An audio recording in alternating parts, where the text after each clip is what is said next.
Eso genera confianza. Si unos confían en los otros, nos vamos a repartir el poder tan importante, que cada uno se empodere en el apartado correspondiente, que los directores aprendan a confiar en que los padres de familia gestionarán el recurso, gestionarán la intervención de algún buen ponente, de alguna buena universidad, de algún centro comercial para que apoye a la escuela. El director se desafanará de esas actividades, le dejará al consejo escolar las labores de contraloría, de ver que el recurso llegue, se aplique. Hay tantas cosas y tantas formas de veras de generar esa confianza. En ese sentido, para que el hecho del aprendizaje se dé, para que el niño aprenda, lo único que tenemos que cuidar es que esté motivado. Eso es importantísimo. Esa es la labor de la participación social, generar que los niños estén motivados. ¿Y para qué? Por favor, para cuidar la escuela racional, es decir, el desarrollo de la inteligencia, que para eso está la selección de contenidos para la promoción de esas habilidades cognitivas, pero también de la otra escuela, del otro currículum, el currículum de la voluntad, de las emociones. ¿Sí? Cuando un niño se le ilumina la carita y los ojos no le brillan, ahí está aprendiendo. Son dos currículums. Habíamos cuidado mucho, y qué bueno que así fuera, toda la parte de la escuela racional.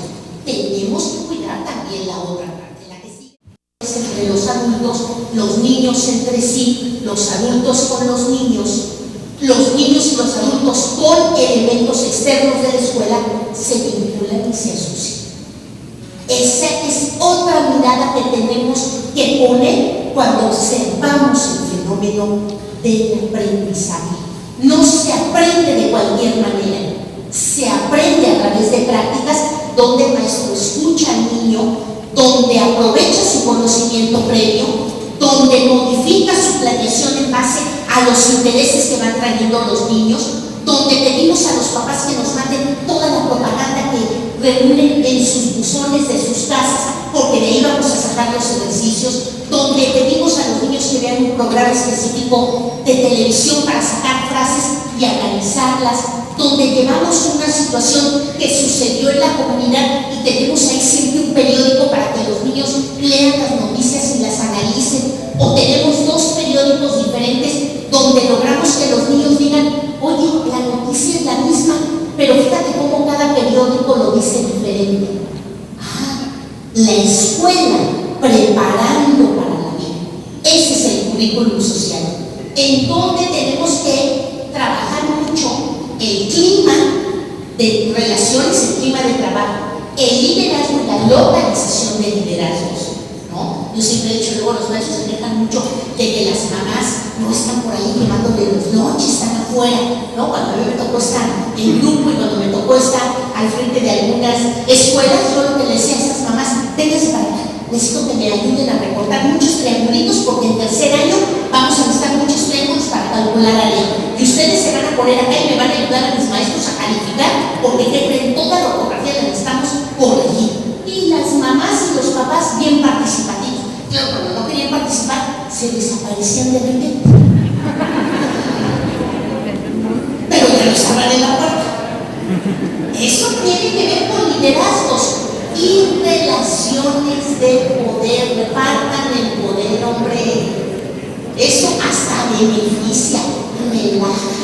Ahí tenemos a nuestra escuela, y seguramente ya le están poniendo nombre, apellido, un vínculo, un evento, una actividad. Eso es importantísimo. Tenemos que pensar nuestra escuela, cómo generar el aprendizaje y cómo a través de la participación de todos. Y está el médico, ya no nos dijeron que ya nos subieron y nos dicen que la Ley General del Servicio Profesional Docente, en el artículo 4, en la fracción 12 y también en la fracción 14, hay asuntos importantísimos relacionados con ese currículum social.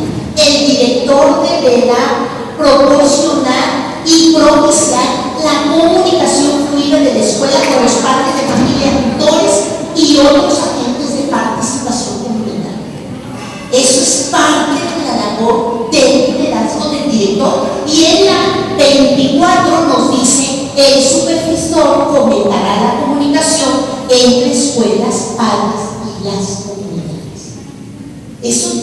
lo podemos sacar, eso está ahí, y ese contexto es el que habíamos perdido de vista. No es una cosa de moda, no es una cosa que a alguien se le ocurrió, es una exigencia que veníamos haciendo hace mucho tiempo. Y aquí está el cuadro que el maestro Becker comentaba. Esa es una investigación que se desarrolló desde el ámbito de la Universidad Nacional Autónoma de México en seguimiento a muchas cosas que suceden dentro de la escuela. Fíjense, aquí tenemos, el niño desarrolla habilidades socioafectivas y también cognitivas, y también necesitamos promover el desarrollo psicomotor.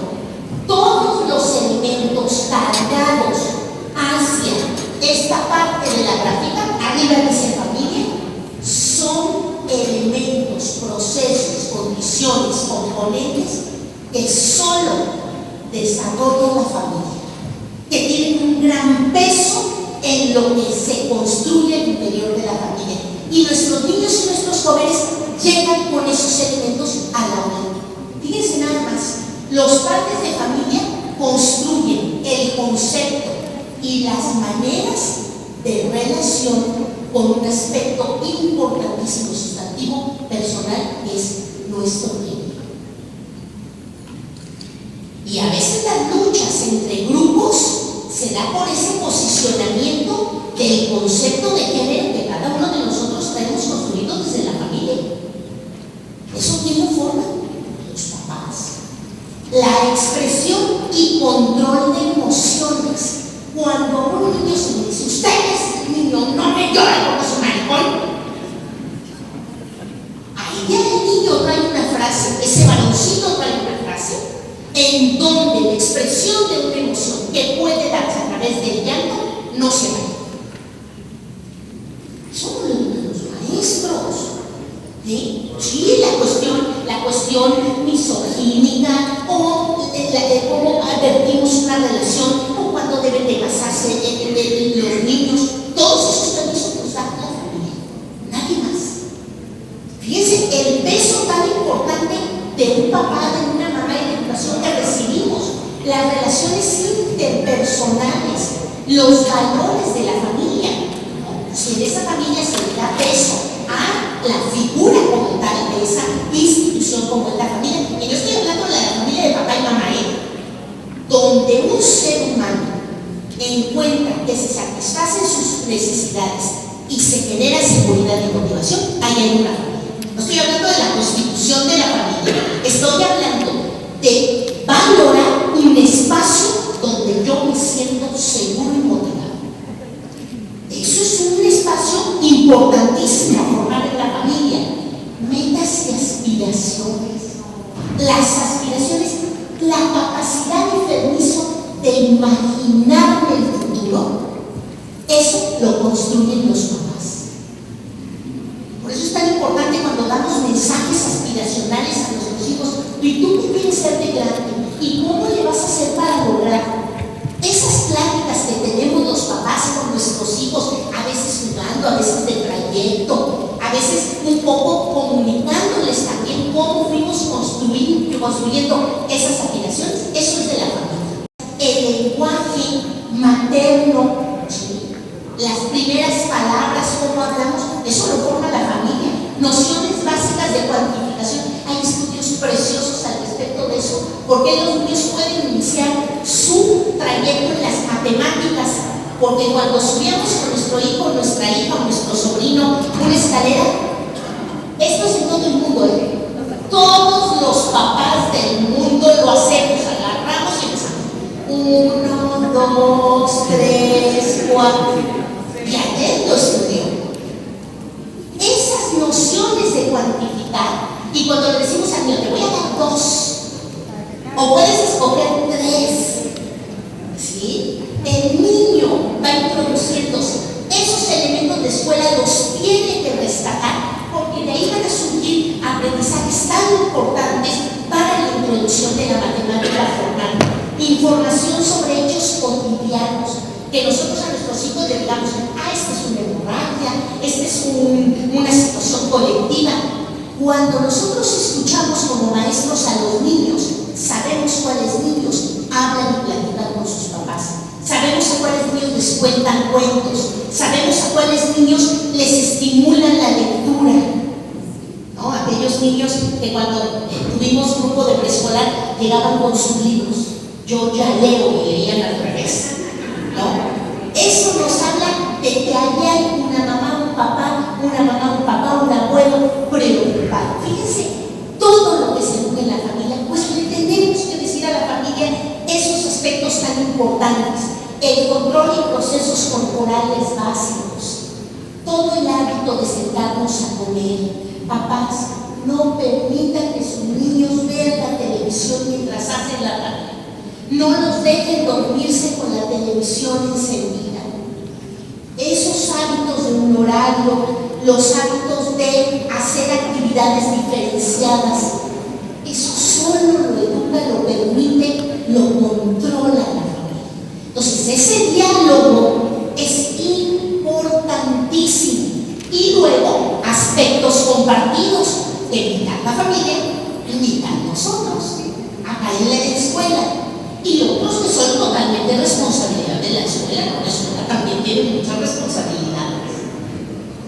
Mitad unos, mitad otros, y otros compartidos.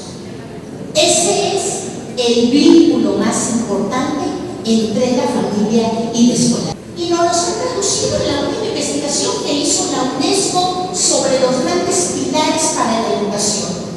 2, para el currículum de la inteligencia o el currículum racional. 2, para el currículum de convivencia social o emocional. Los dos primeros, el niño en la escuela debe aprender a conocer. Tiene que darse cuenta cuando compara, cuando analiza, cuando concluye, cuando clasifica, cuando categoriza. Lo que está haciendo es aprender a conocer. Y otra parte importantísima que tiene que educar la escuela, saber hacer un cuadro sinóptico, saber hacer un resumen, saber hacer un árbol mental. El niño tiene en la escuela que aprender a hacer cosas. Juntamos esos dos pilares, tenemos el currículum formal o de la inteligencia, pero tenemos dos más. Y ese es el tema de la participación social. El niño tiene que aprender a convivir, el valor de las reglas, el respeto al horario, el tomar turno, el parafrasear la idea de otro, el decir qué le faltó al otro por lo que yo no estoy de acuerdo, generar discusiones. Eso es parte del currículum social de una escuela. Si no voy a llegar pues, a un espacio laboral en donde yo no voy a poder hacer contraargumentos porque no me enseñaron a convivir. Y el otro currículum, otra parte del currículum, el saber ser. Es decir, yo no estoy de acuerdo, ganó mayoría y me sumo. Pero voy a intentar de dar elementos y aportaciones que permitan comprobar que podemos ir por este otro proyecto. Saber ser. El niño se descubre cuando aprende. Y ahí tenemos los dos currículos. ¿Y para qué? ¿Cuál es la síntesis de que nos avise que una escuela está trabajando el currículum social? Cuando los adultos, los niños y todos los actores de una escuela pertenecen o se sienten pertenecer, es que en esa comunidad educativa las personas se sienten parte de ella. Lo que decimos coloquialmente cuando expresamos, nos ponemos la camiseta. Entonces todos nos tenemos que poner la camiseta de esa escuela porque estamos impulsándola. Entonces pertenencia es algo importantísimo que avisa que esa comunidad está trabajando de forma favorable esos vínculos asociativos para orientar todo el trabajo hacia metas comunes. Permanencia. Los niños no se quieren ir de la escuela.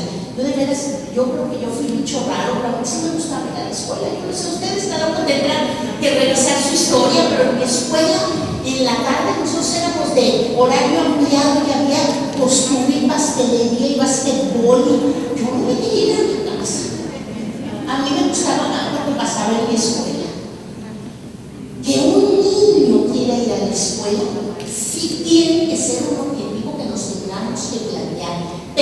permanencia, es decir, que los niños aprendan con gusto, con alegría, con entusiasmo y seguros, porque todos los adultos que estamos ahí estamos procurando que se sientan bien y con responsabilidad. Esa es parte importante del resultado del currículum social. Cada uno agarramos nuestro cacho de responsabilidad y ya nos decían, expresemos correctamente lo que queremos, nada de que nos están hablando. Oiga, maestra, fíjese que yo veo que el niño antes de venirse a la escuela se pone ansioso, no quiere venir, se me hace necio, me dice, mamá, no, porque me duele la cabeza, algo está pasando, algo no anda bien.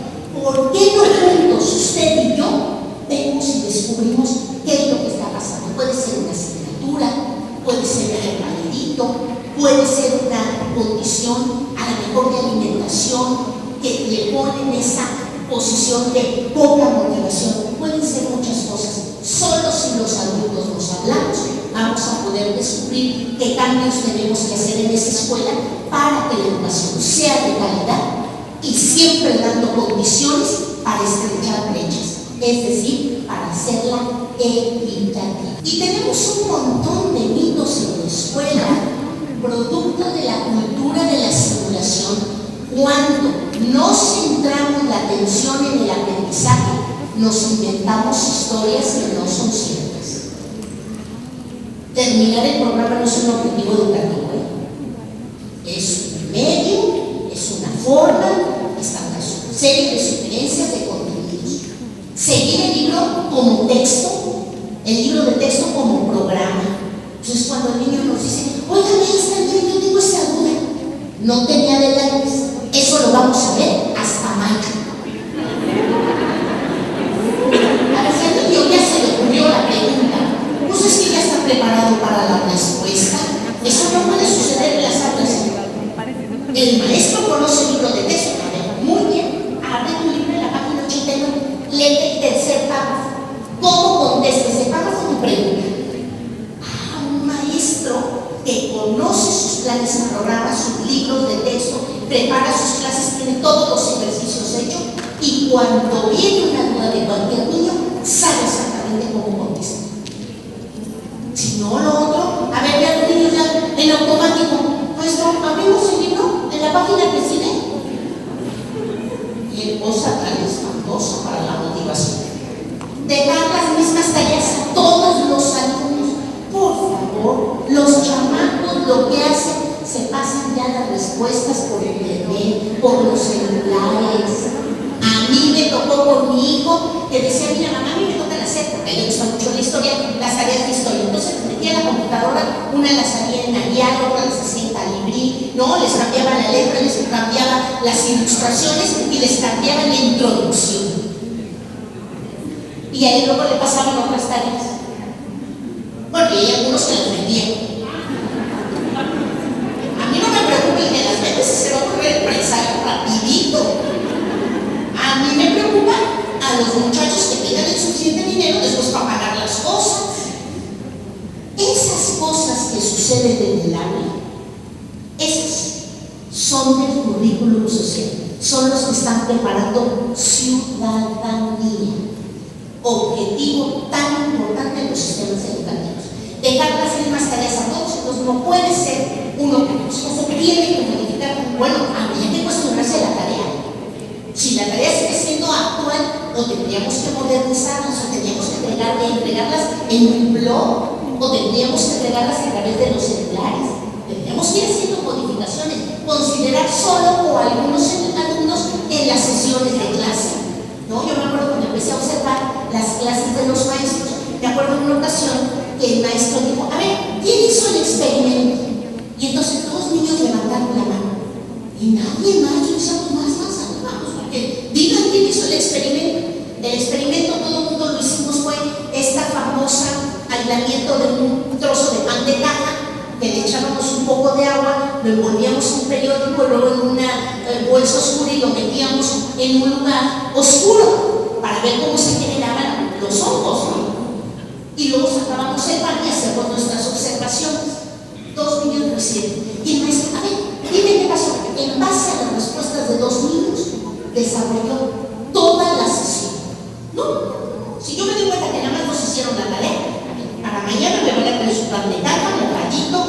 envuelto en periódico porque los vamos a poner todos en esta caja. Y aquí en esta caja, en una semana vemos lo que sucede. Esa clase no la conoce.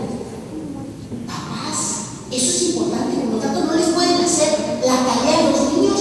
Una ocasión me tocó una compañera que le dijo, mamá, ¿tienes una regla? No, no tengo nada. Y una liga, tampoco tengo liga. Total, que le invitaba y le pedía cosas. A ver, mira, ¿qué estás haciendo? Mi tarea. Y ahí viene la mente. A ver, déjame ver.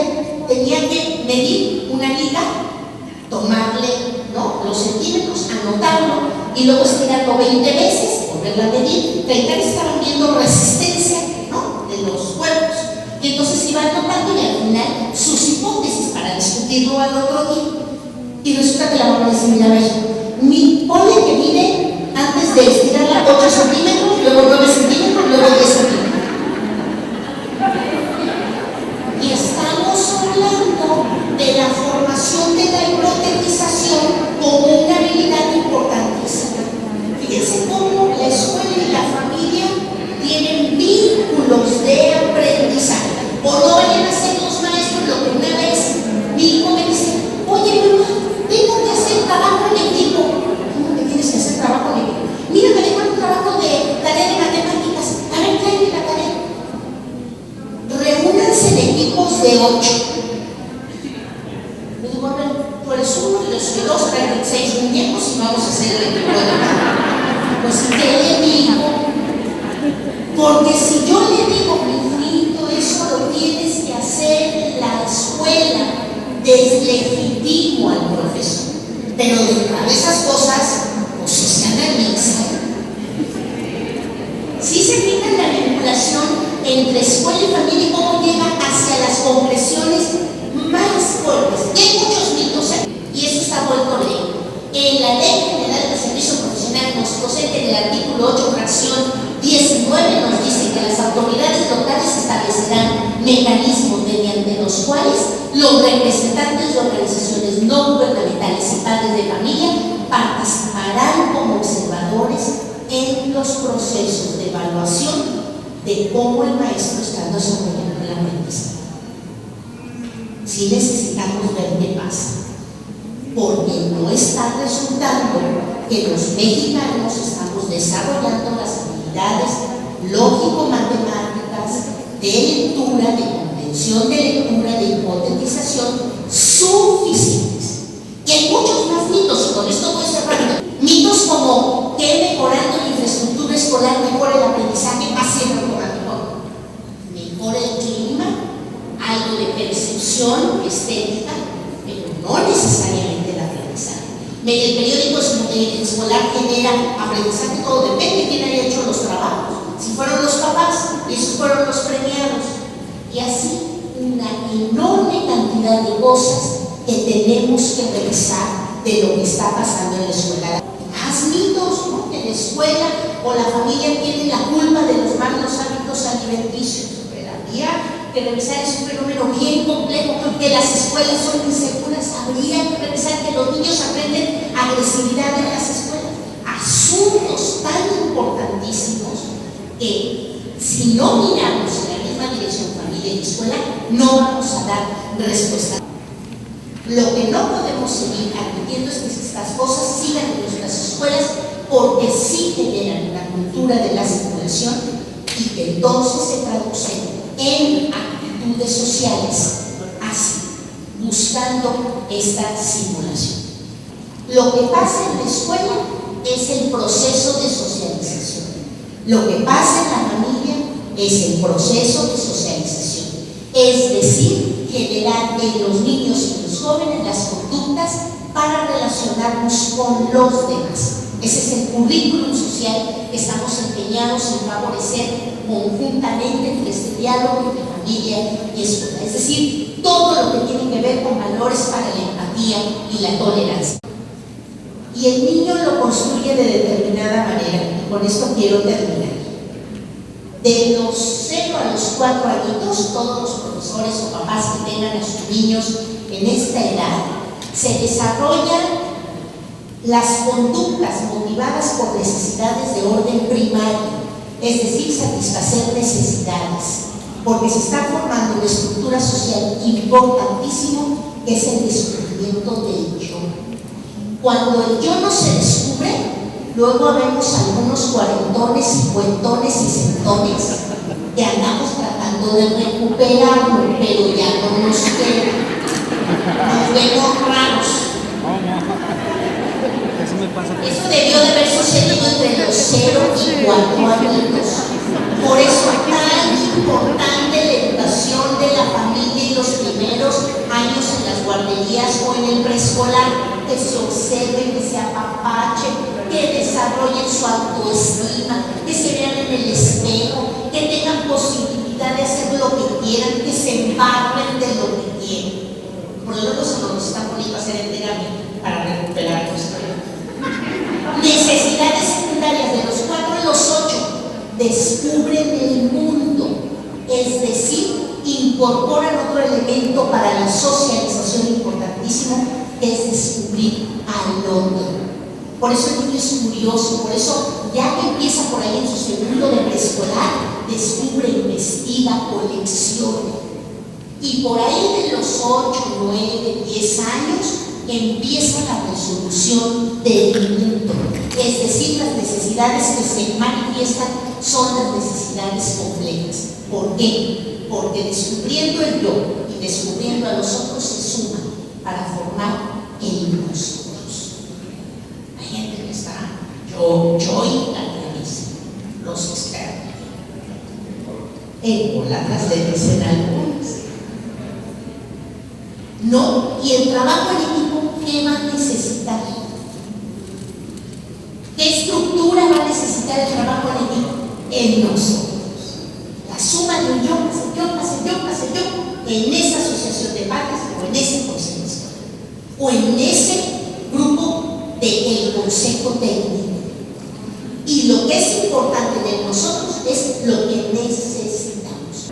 Pero ¿por qué tengo que hacerlo? Dice Mafalda.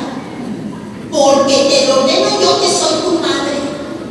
Si es cuestión de títulos, yo soy tu hija. Y que 3 nos graduamos juntos.